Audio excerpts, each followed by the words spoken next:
讲到垫脚尖 ，Rocky， 你先告诉大家，垫脚尖有什么样子的好处呢？它会让老师不骂你。看上去是脚腕的关系，但它其实中段它是更讲究、更重要的。所以垫脚尖它不只是一种上下，很多时候垫脚尖如果要能站住的话，不晃，它是要求控制。真的蛮厉害的。非常强烈建议就是说，你一般的上班族，如果你没有时间出去运动的话，至少去茶水间，或者是说跟同事讲话，可以尽量是用垫脚尖的方式走。那更不用说，如果你有足底筋膜炎的人，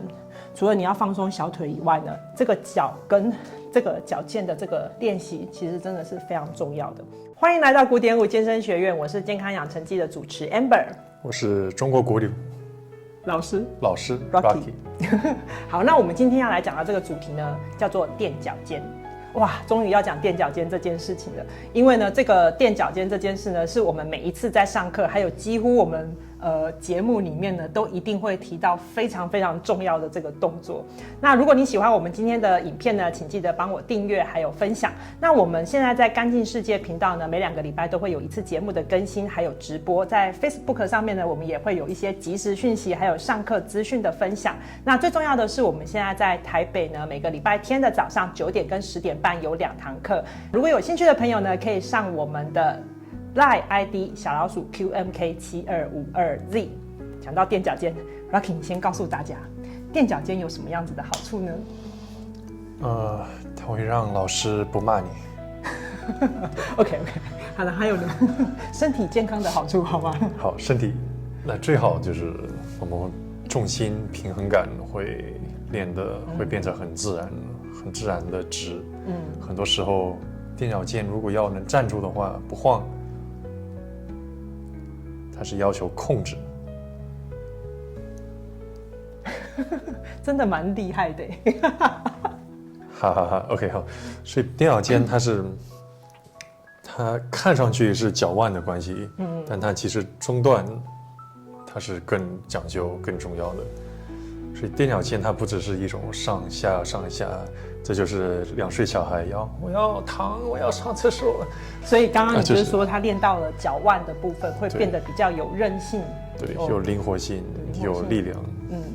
然后同时也练到，因为垫脚尖要垫得好的话，其实你这边会练到的就是我们的腹部，还有就是我们的后背的力量。对，OK， 好，我来接下来帮大家补充，垫脚尖真的不只有脚踝的好处。垫脚尖呢，它可以控制血糖的波动，还有胰岛素的需求量。2022年休斯顿大学呢，这个健康跟人类表现学的这个教授呢，他在发表一个研究，他就发现说呢，他测试了2个族群，这个族群呢，他是在喝了一杯葡萄糖饮料之后呢，他一个族他是不垫脚尖的，那另外一个群体呢，他是连续垫脚尖大概4.5个小时，然后后来发现呢，它可以改善52% 的血液波动，然后减少60% 的胰岛素的需求。第二个呢，它可以增加下肢的这个回流。我们都知道小腿是我们的第2心脏，这个人坐久了以后呢，所有的水都往下流，然后透过像这样子的垫脚尖的方式呢，它可以让这个小腿能够活动，那它就像帮浦一样，就帮我们的这个下肢的血液循环呢就会往回流。那在这个回流的过程当中呢，还有另外一个帮助就是减少水肿。有些人可能上班到了下午，他就会脚穿不进去高跟鞋，这就是水肿的一个情况了。那再来就是像说刚刚 Rocky 也有讲到了，它可以建立非常好的一个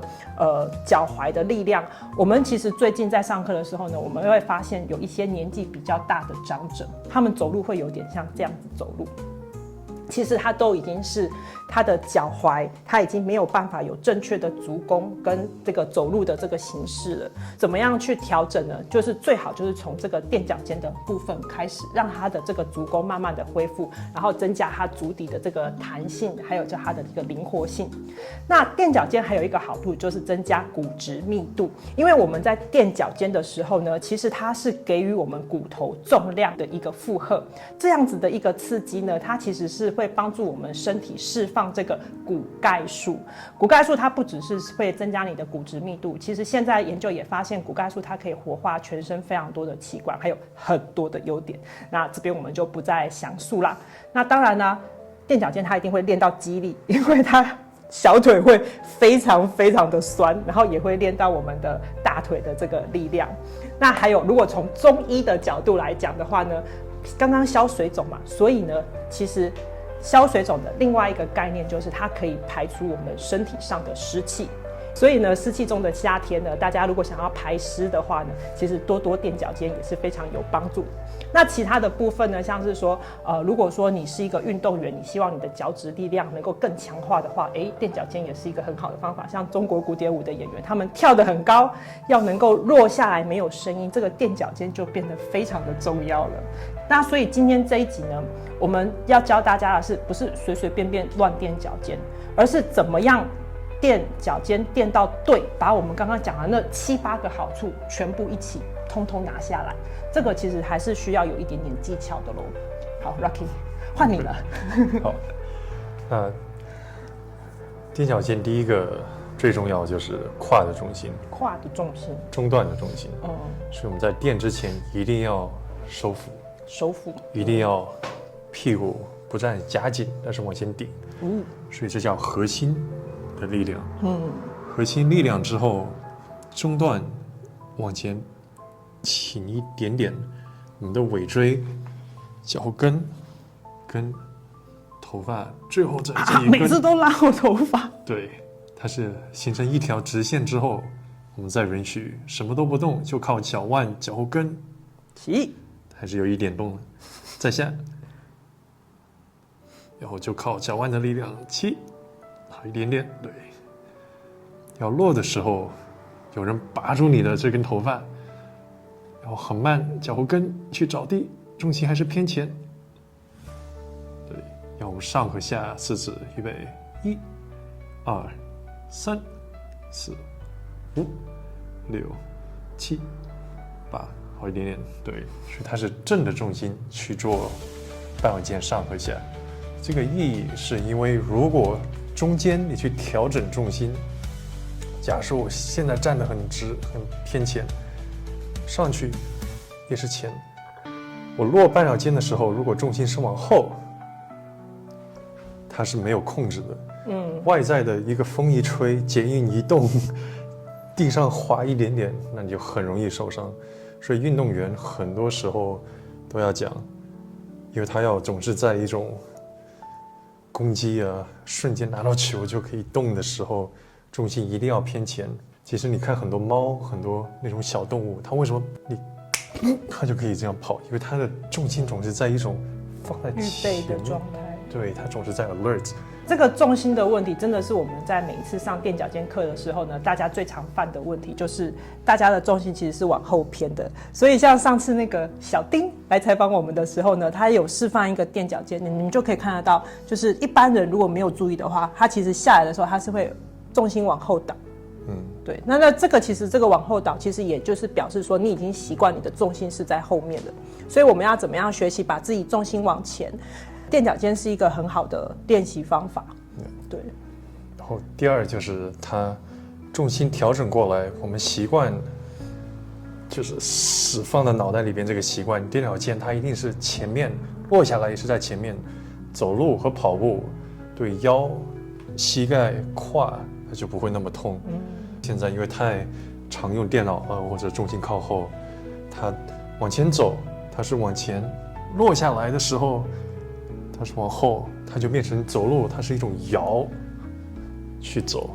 一摇的时候，它膝盖、胯一切，它总是在晃来晃去、动来动去、搞来搞去，它就会承担过分的多的力量了吧。我记得有一种古典舞的走法，女生的满足舞，它是上上上。对，这个看起来很优美，很放松。那个超级难的，因为他要在很累的时候去半脚尖上，半脚尖上，半脚尖上去，中国古典舞也会用到这种脚尖的重心的玩法。